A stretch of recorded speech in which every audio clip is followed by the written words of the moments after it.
You need to move this cart right now, or I'm shutting you down. Sir, my permit is valid until next month.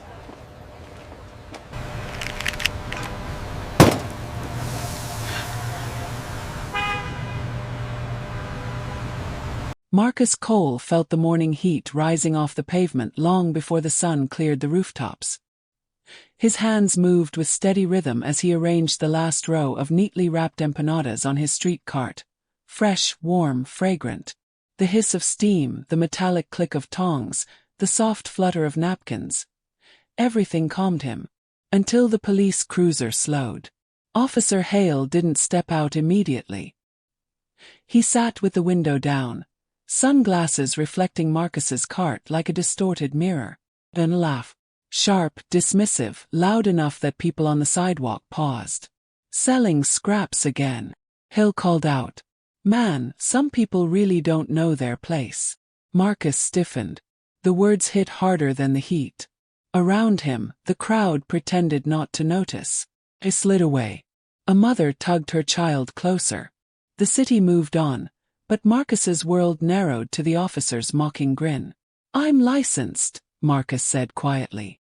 Hale approached, hand resting casually on his belt. Sure you are. And I'm the mayor. He flicked one of the empanadas onto the ground with a single tap of his baton. Don't waste my time. Few gasped. A few whispered apologies that weren't meant for him.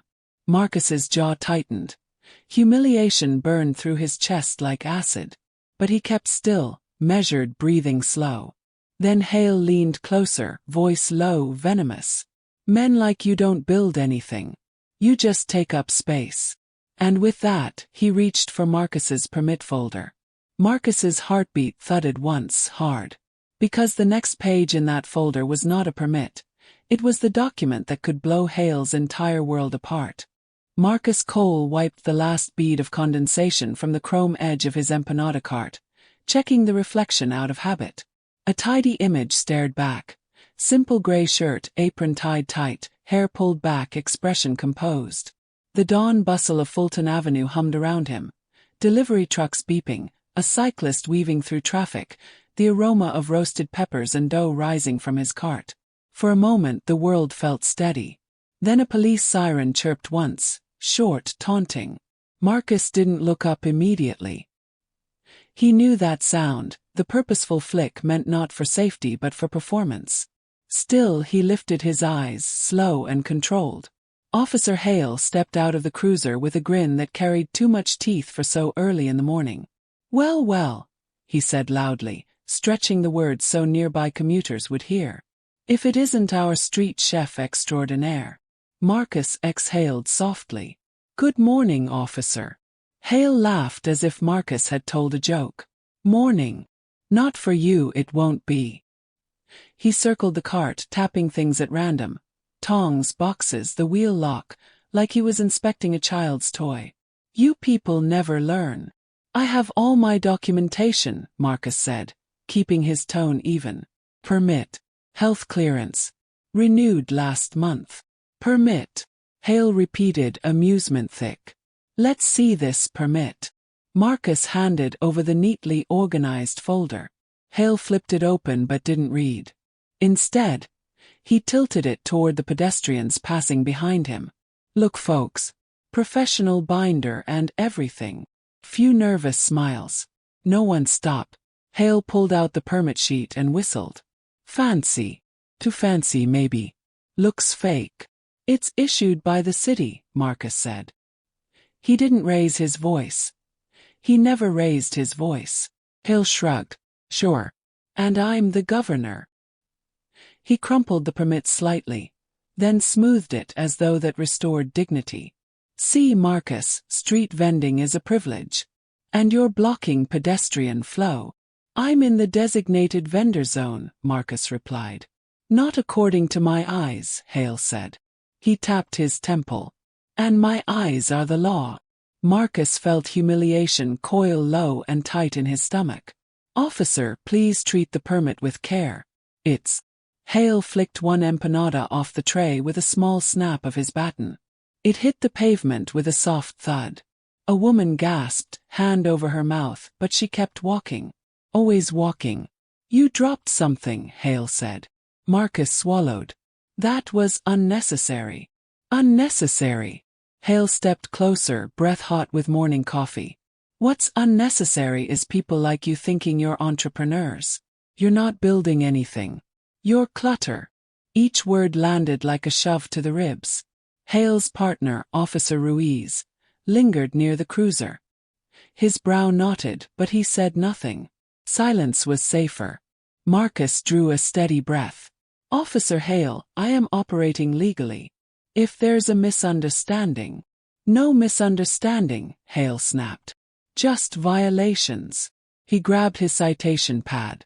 Health code breach, obstruction, potential fraudulent documentation. Shall I continue? My documentation is legitimate. Then you won't mind if I confiscate the cart. Ruiz stepped forward. Hale, maybe just a warning.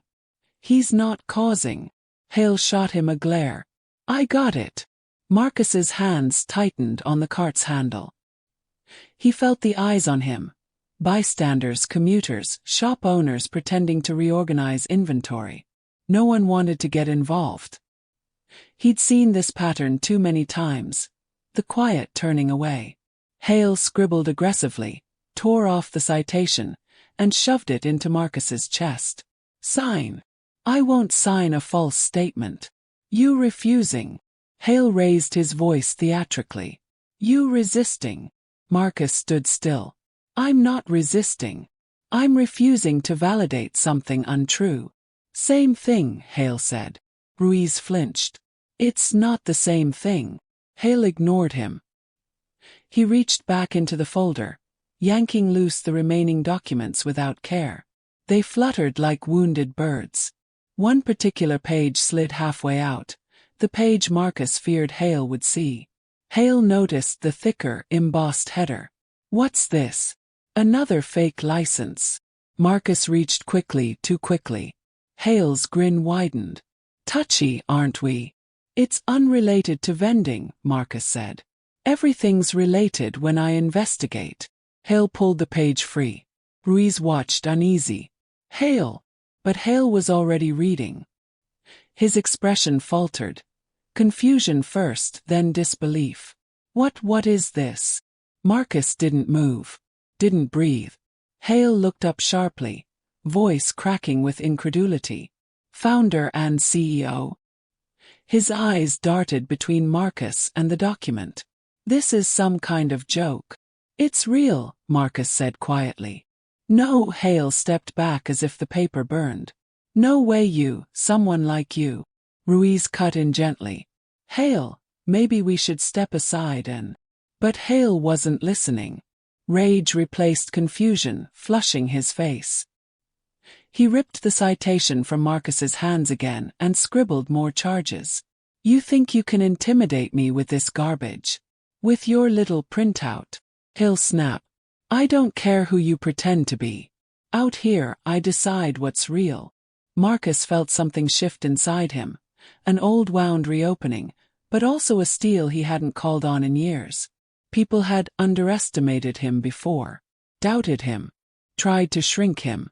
But none had looked directly at the truth of who he was and still refused to see it. Hale thrust the citation back at him. Your empire won't help you here. Marcus met his gaze calmly. We'll see. Hale froze at the tone. Not loud, not confrontational. Just certain. Certainty scared him more than anger. Ruiz exhaled, quietly defeated. Traffic roared. Wind scattered the fallen empanada across the street. The morning crowd kept moving, but something in the air had changed. Subtle, electric.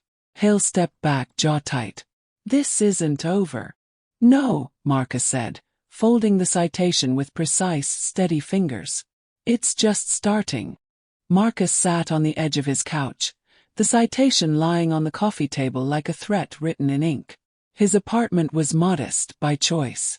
Bare walls, a single framed map of the world, soft morning light filtering through blinds.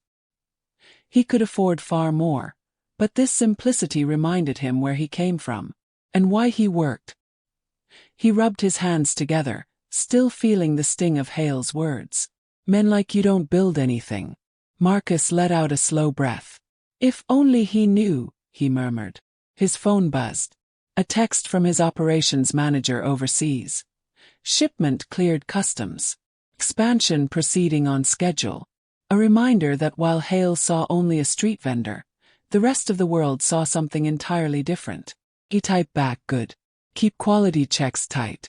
I'll review the franchise applications tonight. He hesitated, then added, and keep my name off public documents for now. Still hiding, he whispered to himself. A knock sounded at his door. Marcus flinched before he recognized the rhythm. Soft, polite, familiar. His neighbor, Mrs. Langley, stood outside holding a container of roasted plantains. I saw the police bothering you this morning, she said gently. Are you all right, dear? Marcus offered a smile. I'm fine. Just the usual, she sighed. You keep your head down, but it's unfair. I've seen them harass vendors who don't bother a soul. It's all right, Marcus replied, though his chest tightened at the lie. No, it's not. She placed the container in his hands. Eat. Stress drains strength. He thanked her, and she left with a pat to his shoulder. When the door closed, the apartment felt heavier, quieter. Marcus sat again, opening the container. The scent reminded him of home, of nights cooking beside his mother's stall in a crowded street market thousands of miles away. He could still hear her voice. People see what they expect, Marcus. Not what's true. So build quietly. Let your success speak for you when the time is right. He had lived by that creed. But Hale had crossed a line. Marcus opened his laptop. A set of documents appeared. Company registrations, trademarks, partnership contracts, proof of ownership.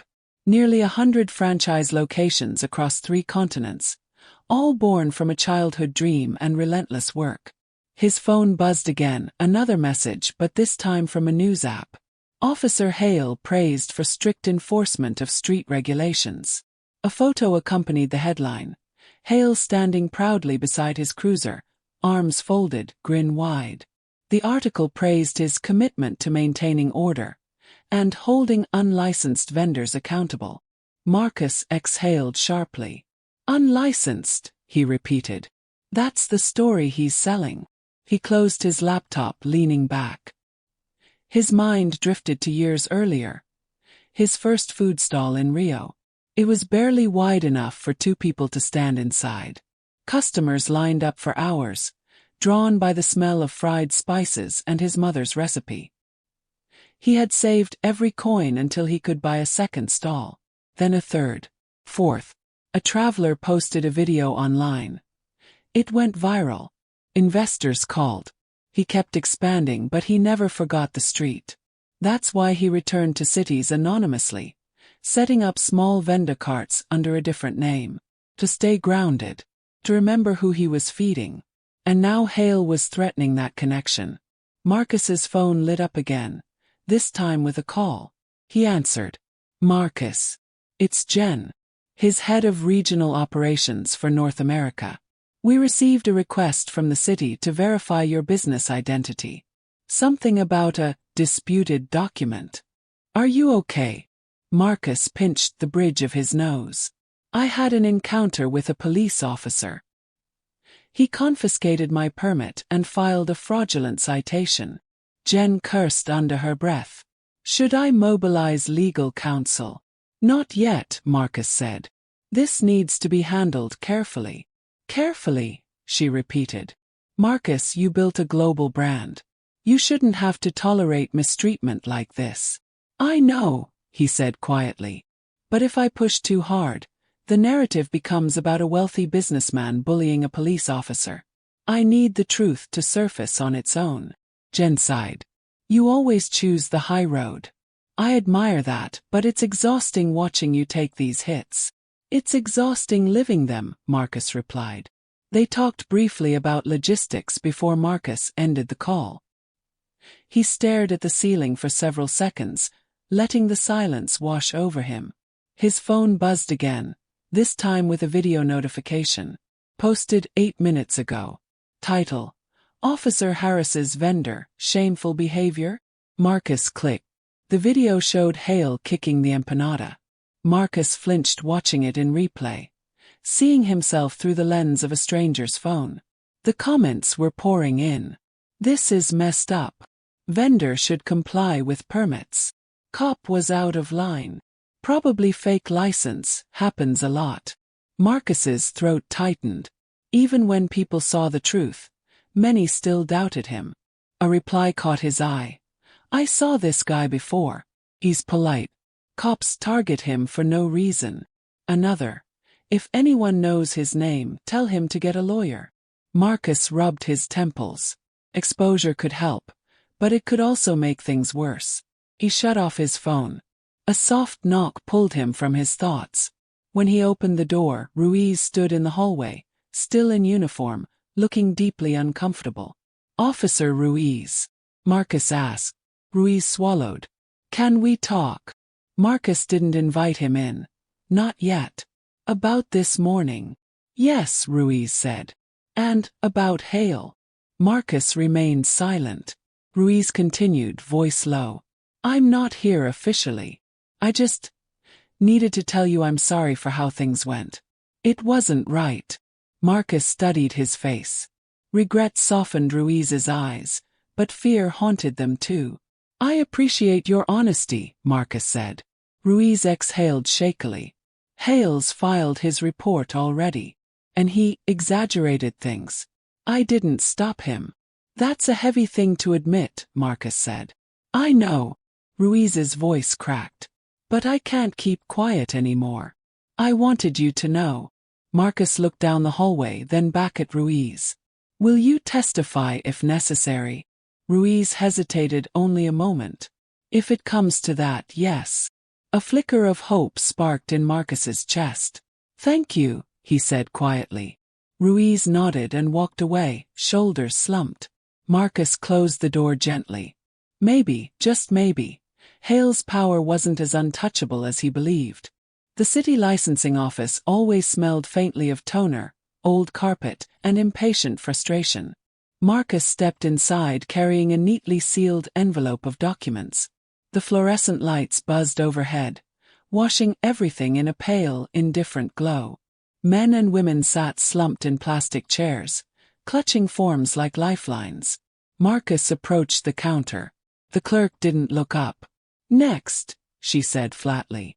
I'm here to contest a citation issued this morning, Marcus said. It was filed under citation number, she interrupted. Marcus read it from the paper. The clerk typed lazily, eyes still half focused on her screen. Vendor infraction. Officer Hale. Looks valid. It isn't, Marcus said calmly. The officer fabricated several violations. She stopped typing. Slowly lifted her gaze. And you're saying this because my permits were in order. He tore them out and dismissed them without reading. The clerk leaned back, unimpressed. Well, we hear that a lot. Marcus inhaled sharply but kept his tone level. I'm asking for the formal appeal process. That requires proof the citation was wrongfully issued. I have it. Marcus set the envelope on the counter. The clerk didn't touch it. Sir, we can't just accept. Supervisor approached. What's the issue here? The clerk gestured lazily. Vendor disputing a street citation. Marcus met the supervisor's eyes. I have proper permits. I can show documentation. The supervisor nodded. Let's take a look. He opened the envelope and froze when he saw the embossed contracts inside. He flipped a few pages, brows lifting higher with each line. These are business ownership documents, he said slowly. International registrations. Marcus nodded. They support my identity and the legitimacy of my operations. The clerk snorted. Why would a vendor need international business records? Because I'm not only a vendor, Marcus replied. But that officer didn't believe the permit in front of him. The supervisor cleared his throat. Sir, one moment please. He gestured Marcus aside and whispered urgently to the clerk. She stared, stunned, then returned to her screen with new interest. "All right," she said more carefully. "We can open the appeal." Marcus exhaled. "Progress, small, fragile, but progress. Please submit copies," she added, offering a scanner tray. Marcus placed the documents carefully. As the machine hummed, a voice from behind startled him. "Mr. Cole." He turned. A sharply dressed attorney approached, an older woman with steel-rimmed glasses. She offered a card. "I'm Marlene Shaw, independent counsel specializing in enforcement misconduct. Someone forwarded me a video of what happened this morning." Marcus blinked. "That was fast." "Internet moves faster than justice," she said. "May we talk?" Marcus hesitated. "I'm not seeking publicity." "Neither am I," Shaw replied. "But I am seeking patterns. Officer Hale has had complaints." Marcus's brow tightened. "Complaints?" Shaw nodded. "Mostly dismissed but concerning. Excessive force, harassment, selective enforcement. All unproven, of course." "Because no one speaks up," Marcus said quietly. Shaw met his gaze. "Will you?" Before Marcus could answer, the office door swung open. Officer Hale stormed in, Ruiz trailing behind him. Hale spotted Marcus instantly. "You have got to be kidding me." The room stilled. The clerk pretended to focus on her keyboard but wasn't typing. Even the printer seemed to pause. Marcus straightened. "I'm here to file an appeal." "Of course you are," Hale said, smirking. "Trying to play big man with those fancy documents you waved around." Shaw stepped forward. "Officer Hale, I'm representing Mr. Cole. Please refrain from—" "Oh great," Hale barked. "He already hired a lawyer.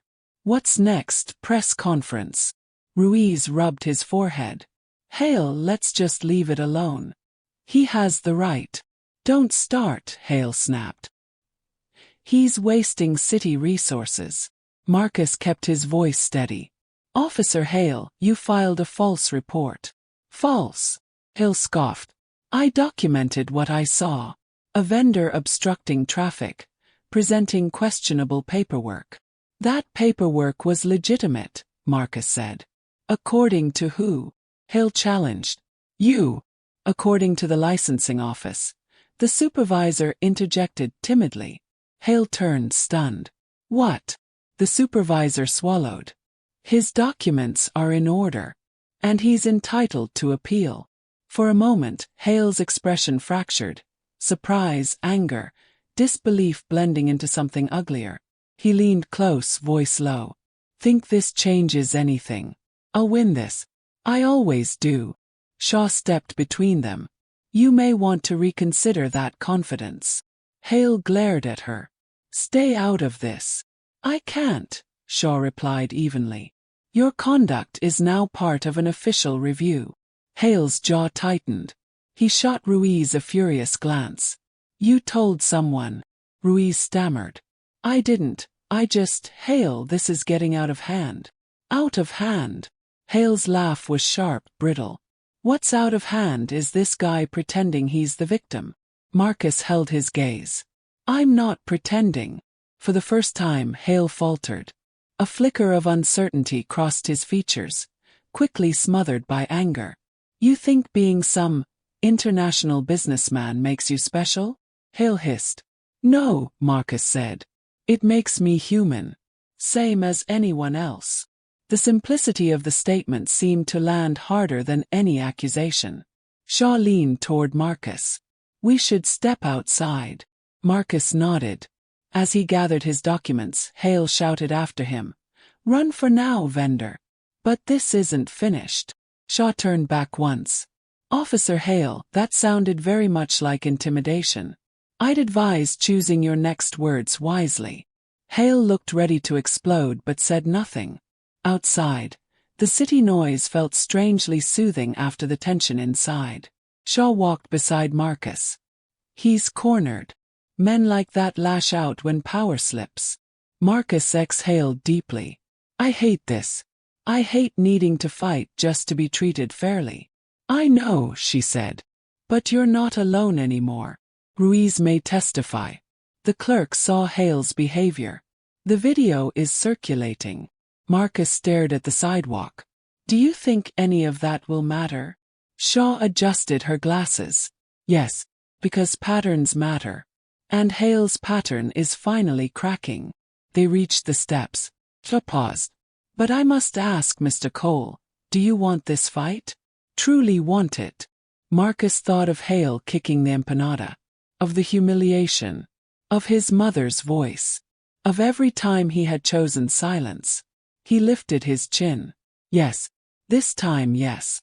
Shaw nodded. Then prepare yourself. Hale won't go quietly. Marcus looked back through the glass doors. Hale stood inside, fists clenched, eyes burning.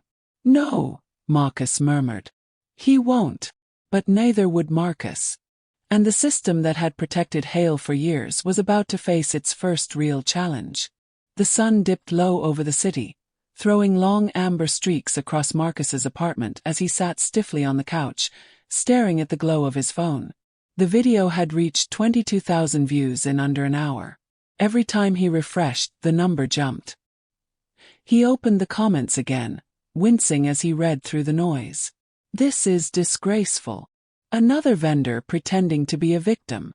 Cops should focus on real crime, not food carts. He didn't deserve that. Man, why do these things always happen? A knot formed in his stomach. Public exposure wasn't what he wanted. Not like this. He muted the phone. A sharp knock on the door startled him. He opened it to find Jen, breathless, still in her work blazer. You didn't answer your phone, she said. I was worried. I turned it off, Marcus replied. Jen brushed past him into the apartment. Well, turn it back on. The media's calling. Reporters want your statement. Our legal team wants to coordinate messaging. No, Marcus said firmly. There is no message. Not yet. Jen stared at him. Marcus, this is going viral. Do you understand what that means? In under a day, people could know who you are. Really know. That's precisely why I need to be careful, he said. She ran a hand through her hair. You built a global brand, but because you choose to work street level sometimes, you get treated like... She stopped, her voice shaking. Like this. Marcus closed the blinds slowly. That's the point. I want to understand the reality my vendors face. Too many are treated as invisible. Jen sighed. But you don't have to be. I do, Marcus said quietly. Because silence is part of why this keeps happening. Before Jen could respond, Marcus's phone chimed from the table. He ignored it, but Jen grabbed it. Look at this, she insisted, pushing the screen toward him. A news anchor's voice came through. Tonight, a video is circulating of a police officer allegedly harassing a licensed street vendor. Another clip played. Hale's boot nudging the empanada off the tray. Marcus swallowed hard. Hearing it described by strangers made it feel unreal. Like he was watching someone else's humiliation. Jen softened. Marcus, people are starting to take your side. Not everyone, he murmured. But enough, she said. He wasn't sure that was true. Across the city, in a dimly lit precinct locker room, Hale slammed his locker door so hard it rattled the benches. Ruiz flinched. Hale, hey, calm down. Calm down. Hale barked. Did you see that video? I look like some kind of monster. Ruiz didn't answer. Hale stalked toward him. You were there. You know I followed protocol. You didn't, Ruiz said quietly. And you know that.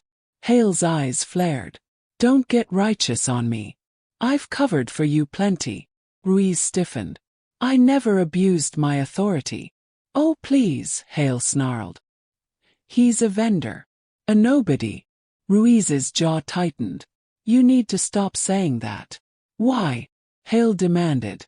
Because he flashed some fancy document. Because suddenly he's important. Ruiz stepped back. Because he's a human being. You crossed a line. Hale shoved a locker. No. What crossed the line is that he's filing appeals, hiring lawyers, and making me look like the villain. Ruiz didn't argue. The silence between them widened like a canyon. Meanwhile, in Marcus's apartment, the room felt too small, too heavy with tension. Jen paced. Marcus, you need to respond publicly. If people only hear Hale's version. There's no official statement from him yet, Marcus cut in. He's too busy trying to bury his tracks. You don't know that. Marcus raised one eyebrow.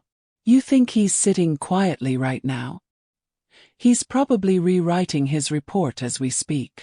Jen hesitated. So what do you want to do? Marcus didn't answer immediately. He walked to the window, watching headlights slide across the street below. What I want, he said softly, is justice without turning my life into a spectacle. But justice is public, Jen countered. Silence is what protects men like him. Marcus closed his eyes. The words hit hard. She was right. Silence had cost him, cost others too many times. His phone buzzed again. He flipped it over. A new notification. Comment. I was there. I saw the officer mock him before the video started. Username at Quiet Witness. Marcus felt his breath hitch. Someone else saw. Someone who wasn't filming. Someone who chose to speak. Jen leaned in to read. This is good. This helps. It's still anonymous, Marcus said. He could be anyone. But he isn't silent, Jen whispered. That matters. Marcus sank onto the couch. I've lived most of my life knowing people would look right through me. Or worse, look at me and decide they already knew who I was. Jen sat beside him. But today people are seeing you clearly. He shook his head. They're seeing an incident. Not me. Another buzz. Link. Someone had uploaded a compilation, clips from other days, other officers harassing street vendors around the city. Jen watched silently. It's not just you, Marcus. This is systemic. Marcus felt heat rising in his chest. Anger, grief, exhaustion. It shouldn't take a video to prove a pattern. But now the pattern is visible, Jen said. He nodded slowly. Then I need to decide how to respond. Before he could elaborate, the screen lit with another notification. This one chilling. Officer Hale has posted a statement. Marcus clicked. Hale's recorded message played. I have served this city with integrity for 12 years. Today, a vendor with questionable documentation tried to provoke confrontation and is now manipulating footage online. I stand by my report. Marcus froze. Jen whispered, he's lying. He's rewriting the truth, Marcus said, voice tightening. And people will believe him. Jen's phone vibrated. She checked it, eyes widening. Marcus, look. A second video was trending now. Someone had filmed Hale shouting at Marcus before the viral clip began. In the footage, Hale's voice rang out clearly. Men like you don't build anything. Jen exhaled. That's it. That's the line people won't ignore. Marcus didn't move. Didn't breathe. That one sentence was spreading everywhere. On news sites, comment threads, influencer pages. Silence was breaking. And Hale's narrative was cracking. But the world's eyes turning toward him wasn't comfort. It was pressure, unwelcome, heavy, and unstoppable. And it was only the beginning. The municipal hearing room smelled faintly of dust and old wood polish, like a space used for authority but rarely for justice. Rows of metal chairs faced a long table where 3 city officials sat, papers stacked neatly before them. A microphone flickered with a weak green light. Marcus stood at the entrance, steadying his breath. Jen whispered beside him. You don't have to do this alone. I'm not, Marcus said quietly, glancing at Shaw, his attorney, who gave a reassuring nod. Camera crews weren't allowed inside, but reporters gathered outside the door like a storm waiting to break. A low murmur leaked through the hallway. Inside, Officer Hale sat confidently at the opposing table, a satisfied smirk fixed on his face. Ruiz sat 2 seats down, shoulders tense, discomfort radiating from him like heat. As soon as Marcus stepped forward, Hale leaned back and crossed his arms. Well, if it isn't the celebrity vendor, Hale said under his breath. Shaw shot him a cold look. Officer Hale, I suggest you save your comments for the hearing. Hale smirked. Oh, I'll speak plenty. The officials called the session to order. Mr. Marcus Cole, the chairwoman said, you are here to contest citation number. Marcus stepped forward. Yes, ma'am. I'm here to dispute false charges filed by Officer Hale and to present evidence of misconduct. Hale snorted. Here we go. The chairwoman frowned. Officer Hale, you will speak when recognized. Hale lifted his hands in mock surrender. Shaw handed the officials a folder. These documents include Mr. Cole's valid permits, timestamps proving renewal, and statements from witnesses contradicting Officer Hale's report. The officials leafed through the pages. Hale leaned forward. Those documents don't prove anything. Anyone can print fancy forms. Shaw didn't look at him. These aren't forms, officer. They are authenticated by the licensing office. You personally dismissed them when they were handed to you. Hale sneered. Because they looked suspicious. Shaw slid another paper across the table. This is the official validation stamp that you claimed was missing. A murmur rippled through the hearing room. The chairwoman adjusted her glasses. Officer Hale, your report states the vendor refused to provide proper identification. He did, Hale said confidently. Marcus looked directly at him. I handed you the full folder. You handed me papers, Hale replied. Not identification. Shaw interjected. We have video evidence showing Mr. Cole cooperating fully. One of the officials tapped a pen against the desk. Officer Hale, why does this footage contradict your report? Hale shrugged. Videos don't show context. Ruiz shifted uncomfortably. The chairwoman turned to him. Officer Ruiz, you were present. Does the video misrepresent the incident? Ruiz swallowed hard. He looked at Hale, whose eyes sharpened dangerously. Then he looked at Marcus. Calm, steady, waiting. Ruiz took a breath. No, he said quietly. The video is accurate. Hale's head snapped toward him. What? Ruiz's voice trembled but held firm. Marcus cooperated. He gave the permit. He didn't obstruct anything. Ruiz, Hale hissed. Shut your mouth. The chairwoman banged her gavel.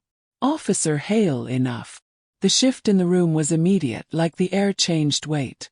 Shaw leaned toward the officials. There is one more thing to present. She slid a thick, embossed document forward. This, she said, is proof of Mr. Cole's professional standing. Hale scoffed. What, another permit? Spare us. The official skimmed the first page, and froze. His eyes widened. Is this accurate? Shaw nodded. Yes. The chairwoman read it next. Then the second official. Silence thickened. Finally, the chairwoman looked up. Mr. Cole, you are the founder and majority owner of Cole Street Foods Incorporated? The room stilled. Even the fluorescent lights seemed to hum quieter. Marcus nodded. Yes. A wave of disbelief rolled through the chamber. Hale laughed. High, incredulous, panicked. What? Oh, no way. This guy. A CEO. Shaw's voice cut through the disbelief. Cole Street Foods has franchises in 34 countries and employs over 6,000 people. All eyes turned to Marcus. Hale shook his head violently. This is a setup, some PR stunt. He's pretending. The official cleared his throat. These documents are notarized, authenticated, and cross-referenced. Officer Hale, Mr. Cole's identity is legitimate. A reporter outside gasped loudly enough to be heard through the wall. Hale's face twisted. This is ridiculous. He was selling food from a cart. Marcus spoke softly. I started with a cart. Hale jabbed a finger at him. You tricked me. Marcus's jaw tightened. I didn't trick anyone. You assumed. Shaw's voice sharpened. And you acted on that assumption with discriminatory intent. The chairwoman looked stern. Officer Hale, Your behavior during this incident appears highly inappropriate, combined with your history of civilian complaints. That's hearsay. Hale barked. We are recommending immediate suspension pending a full investigation. Hale's mouth fell open. You're suspending me over him, Ruiz whispered. Hale, please stop. But Hale couldn't. This is insane. He's not even he's. Marcus finished for him. Human. Hale's face reddened. You think being some global hotshot makes you untouchable? No, Marcus replied calmly. It makes you accountable. The officials exchanged glances. The chairwoman closed the folder. Mr. Cole, your citation is dismissed. The city apologizes for the misconduct you experienced. Marcus nodded. Thank you. Hale slammed his hands on the table. This isn't justice. This is corruption. Shaw's voice was ice. Officer Hale, if you continue disrespecting this hearing, additional charges may follow. Hale glared at Marcus with hatred that burned too bright to hide. You ruined me. Marcus stepped back, voice steady. No. You ruined yourself. The hearing ended. As they exited, reporters surged forward, microphones flashing like lightning. Questions flew. Mr. Cole, is it true you own an international franchise? Do you plan to sue the department? Do you think this incident reflects broader discrimination? Marcus raised a hand, not to silence but to steady himself. This is not about my wealth, he said. It's about dignity. About the way people are treated when they're assumed to be less. Cameras clicked. Hale pushed through the crowd behind him, shouting, This isn't over, Cole. Shaw stepped between them. Yes, she said coolly. It is. And for the first time, Hale didn't have a comeback. He only had consequences. The precinct felt colder than usual when Hale stormed in, the echo of his boots snapping across the tiled floor. Officers paused mid-conversation, their eyes flicking toward him before quickly darting away. Word had traveled fast, faster than he expected, faster than he was ready for. He slammed his locker open. Unbelievable. Absolutely unbelievable. Ruiz stood a few feet away, silent. He didn't look up from tying his boots. Hale threw his jacket inside the locker. They suspended me. Over him. Over some street vendor with a sob story. Ruiz's hands paused. He's not a sob story, Hale. Oh right. He's a global mogul now. Hale laughed bitterly. And I'm supposed to believe he just happened to be vending on the street for fun? Ruiz exhaled softly. People have their reasons. Hale scoffed. You defending him too? Course you are. Everyone is. Suddenly he's a hero. He didn't ask to be one, Ruiz said. He didn't ask for any of this. Hale slammed the locker door so hard the metal rang. He embarrassed me. Lied to my face. Manipulated the whole situation. Ruiz stood up slowly. Hale, he didn't manipulate anything. You escalated. Hale glared at him. You betraying me now? No, Ruiz said. I'm telling the truth. Hale stepped closer, jaw tightening. Truth. You don't know the first thing about truth. Ruiz didn't back down. I know what I saw. I know what your report said. They didn't match. For a moment, Hale looked stunned, then furious. You think this will make you noble? Hale spat. You think standing against your own partner makes you righteous? Ruiz shook his head. It makes me able to sleep at night. Hale shoved him on the shoulder. Ruiz didn't retaliate. He just walked away. Meanwhile, in a quiet cafe across town, Marcus sat with Shaw as she reviewed documents spread across the table. Internal Affairs will contact you soon, Shaw said. You'll need to provide a statement. Marcus nodded. Will this drag on? Shaw softened slightly. Investigations always do. But this one has momentum. Public pressure will accelerate it. Marcus stirred his tea slowly. I don't want a spectacle. You don't have a choice, Shaw replied gently. Not anymore. You're part of a larger conversation now. He looked out the cafe window at pedestrians moving past, unaware of the storm swirling in the city. Jen joined them moments later, breathless. "Marcus, have you seen the news?" Shaw arched a brow. "Which one?" "There are 6 different stories trending." "This one," Jen said, showing her phone. A headline read, "Internal Affairs opens full review of Officer Hale. Past complaints resurface." Marcus's chest tightened. "Past complaints?" Shaw nodded. 10 formal ones in the last 5 years. All dismissed. Lack of evidence. Witness reluctance. She sipped her coffee. "Your case changed the pattern." Marcus looked down. "I didn't want this much attention." Jen touched his arm. "But it was needed." He didn't argue, but a shadow crossed his face. Back at the precinct, whispers trailed Hale like phantoms. "He's done. He pushed the wrong guy this time. I heard IA found inconsistencies." One officer stepped aside as Hale approached, as if avoiding contamination. He snapped, "You got something to say?" The officer muttered, "Not to you," and walked away. Hale's fingers curled into fists. He marched into the captain's office without knocking. The captain didn't look up from the paperwork. "You're suspended, Hale. You shouldn't be here." Hale slammed his hands on the desk. "This is a witch hunt." The captain finally looked up. His expression was stone. "This is accountability." "Oh, please," Hale hissed. "He played you all. He manipulated the system." "He followed the law," the captain interrupted. "You did not." Hale's voice rose. "You really think he's some innocent victim? He owns a corporation. He's powerful. And he didn't use that power," the captain said. "You did." Hale froze.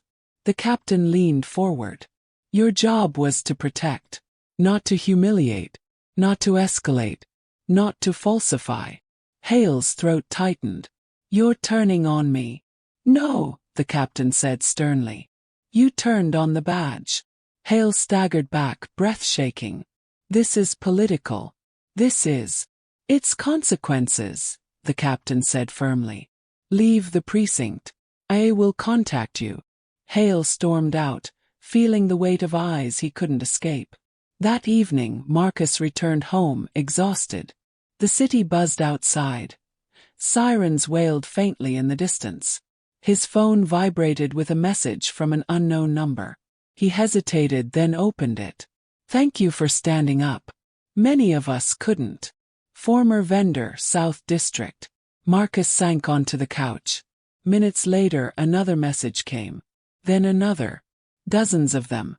Stories from people who'd faced similar treatment, people who stayed silent because speaking up meant risk they couldn't afford.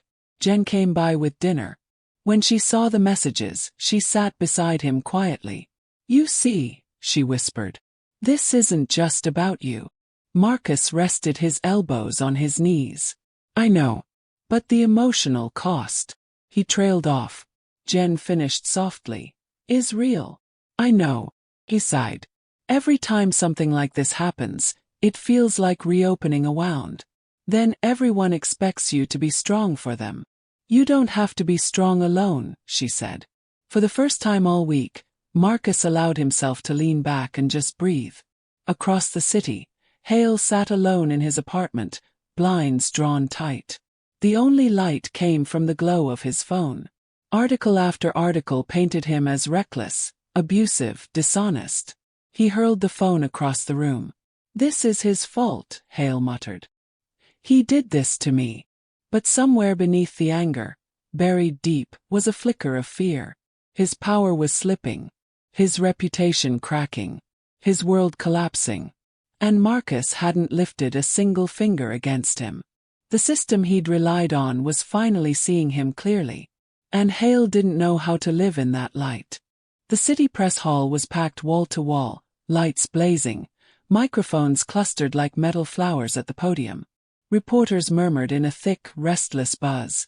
Anticipation, curiosity, outrage all mixing into one heavy hum. Outside, crowds gathered, holding signs and phones, ready to broadcast every second. Marcus stood behind the curtain, adjusting the cuffs of his simple gray shirt. No suit, no corporate armor, just himself. Jen stood beside him, fidgeting with her tablet, while Shaw reviewed talking points that Marcus still wasn't sure he wanted to use. "Remember," Shaw said softly, "speak with clarity. Don't defend what doesn't need defending. Tell the truth." Marcus inhaled. "The truth is heavy." "Yes," Shaw replied. "But it's also necessary." A city official peeked in. "We're ready for you." Marcus stepped out as cameras exploded with flashes. Reporters surged forward. "That's him. Mr. Cole over here. Is it true you concealed your identity? Why work as a vendor? Do you plan to sue Officer Hale? Are you afraid of retaliation?" Marcus lifted a hand. The room quieted, just enough. He spoke into the microphone. "I didn't expect any of this. I didn't choose it. But I can choose what to say now." Cameras zoomed closer. "I started my first food stall when I was 15, he said. "My mother and I worked nights, selling meals to survive. When I built my company, I kept returning to street vending because it reminds me of where I began." A reporter interrupted. "But why hide your identity?" "I didn't hide," Marcus said. "I lived simply. I worked alongside people who do this every day. People who are ignored, doubted, underestimated." He let his gaze sweep the room. That morning, Officer Hale didn't ask questions. He didn't investigate. He didn't even look. He assumed. And that assumption became a weapon. A reporter raised her hand. "What do you say to critics claiming you manipulated public sympathy by withholding your status?" Marcus answered calmly. "If I were just a vendor, would the harassment have been acceptable? The problem isn't who I turned out to be. The problem is how I was treated because of who he assumed I was." Jen swallowed hard beside him. Another reporter shouted, "Mr. Cole, Internal Affairs is expected to release preliminary findings today. Do you have a comment?" Shaw shook her head, but Marcus stepped forward. "My comment is simple. Accountability should not depend on the victim's income, status, or fame. Accountability should be standard." The room erupted in murmurs. Before another question could be asked, the doors at the back burst open. Officer Hale walked in. Gasps rippled through the hall. He looked disheveled, eyes wild, tie crooked, anger radiating from every step. Ruiz followed, trying to catch up, but Hale brushed past him. Hale stormed toward the podium.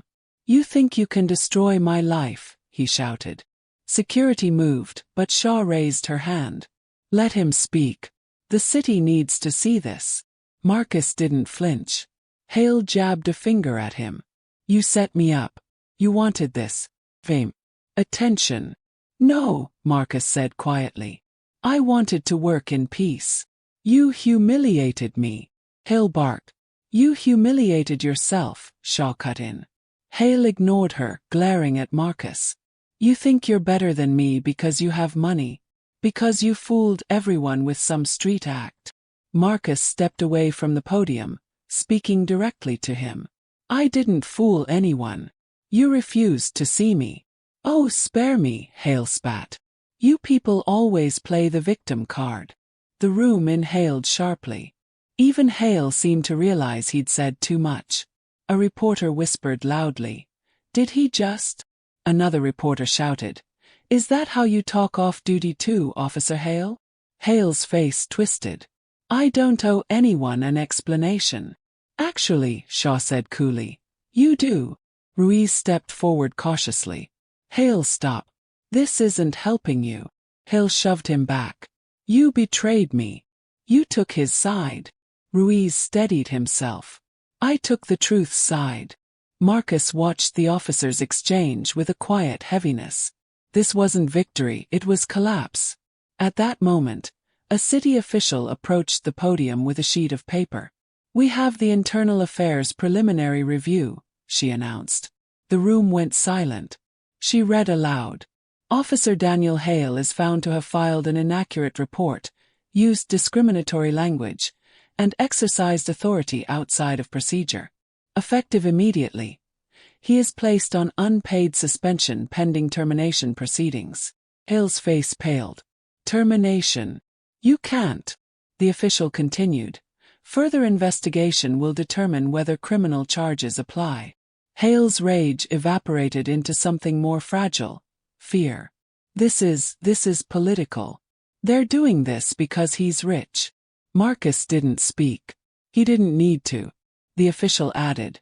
Mr. Cole's citation is fully dismissed. The city extends a formal apology. Cameras flashed like fireworks. Hale's voice cracked. You're ruining me. Marcus stepped toward him. Not with triumph, but with something quieter. I didn't ruin you, Marcus said softly. Your choices did. Hale stared at him, shaking, then turned and pushed through the crowd. Reporters swarmed him with questions, but he covered his face and fled the room. Ruiz approached Marcus, emotion clouding his eyes. I'm sorry, he said. For everything I didn't say sooner. Marcus nodded once. Thank you for speaking now. As he turned back to the crowd, applause began. Not loud, not triumphant, but steady. It wasn't for victory. It was for truth spoken aloud. Marcus returned to the podium. This moment, he said, is not an ending. It's a beginning. Our city must decide whether this is a one-day headline or a turning point. Cameras captured every word.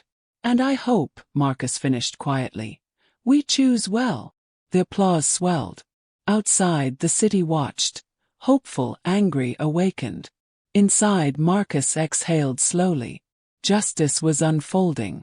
But justice always came with shadows. And he could already feel the weight of the next chapter settling onto his shoulders. The morning after the press conference felt strangely still.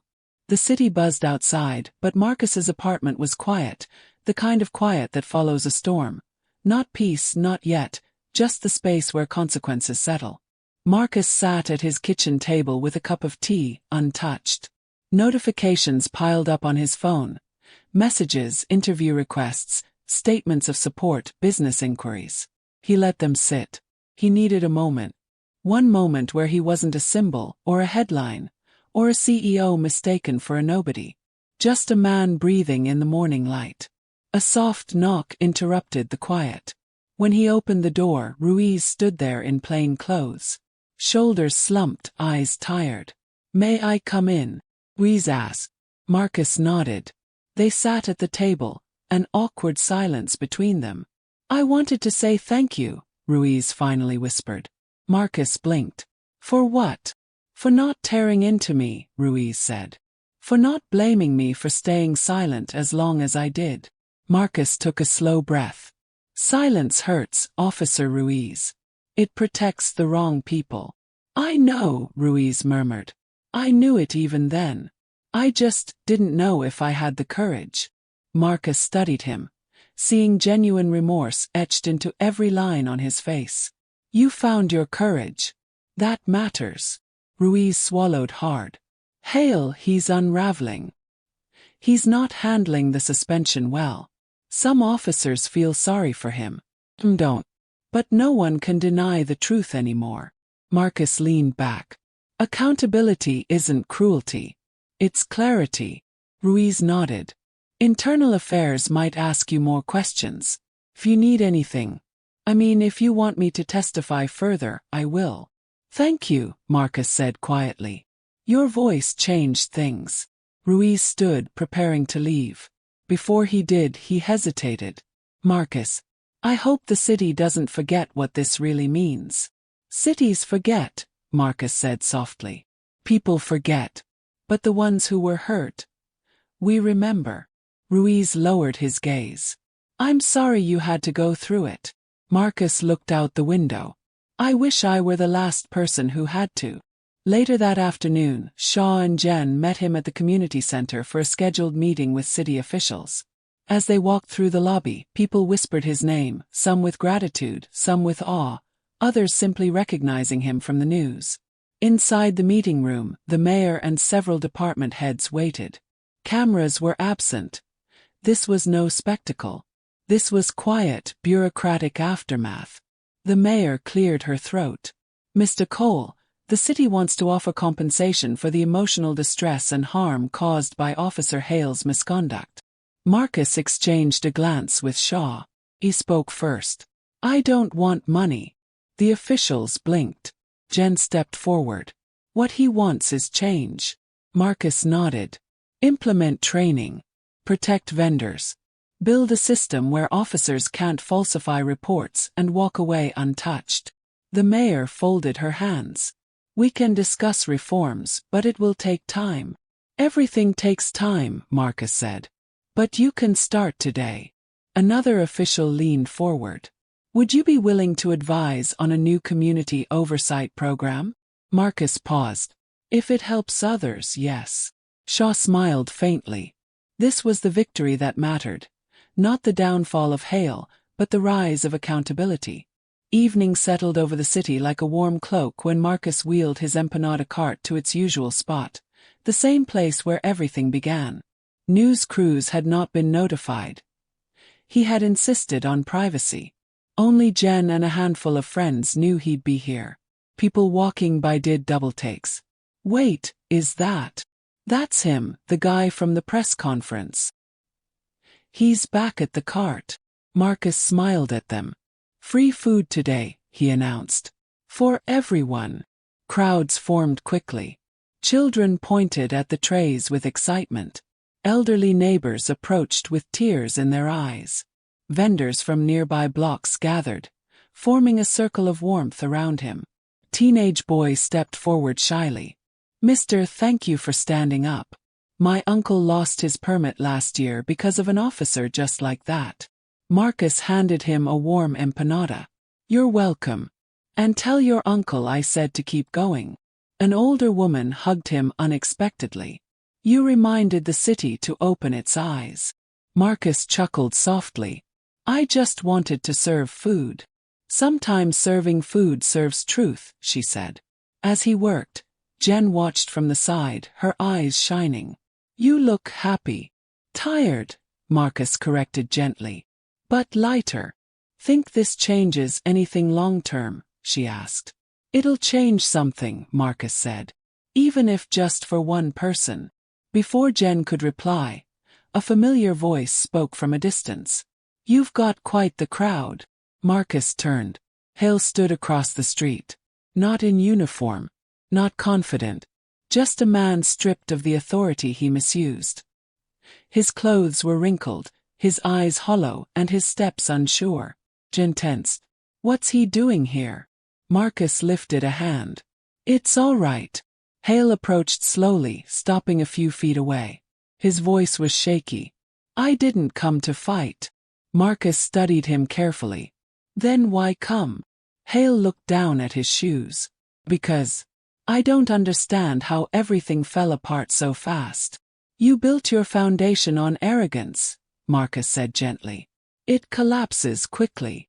Hale's voice cracked. I didn't think. That was the problem, Marcus said. You didn't think. You assumed. Hale's breath hitched. Everyone hates me now. Marcus shook his head. I don't hate you. Hale blinked stunned. Why not? Because hate won't fix anything, Marcus said softly. Consequences aren't punishment, they're teachers. Hale stared at him, eyes glistening with something like regret. I don't know how to come back from this. Marcus handed him an empanada. Then start with humility. And the truth. Hale hesitated, then took the food with trembling fingers. I'm sorry, he whispered. Marcus nodded once. I hope you learn from this.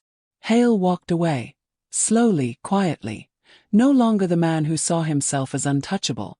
Jen approached. You didn't have to forgive him. I didn't, Marcus said. I only released what was poisoning me. He turned back to the crowd. People waited, smiling, grateful, hopeful. For the first time since the incident, Marcus felt something soft settle inside him. Not victory, not triumph. Resilience. A wound healing. A truth moving forward. A city awakening. He lifted a fresh tray of empanadas and called out, Who's next?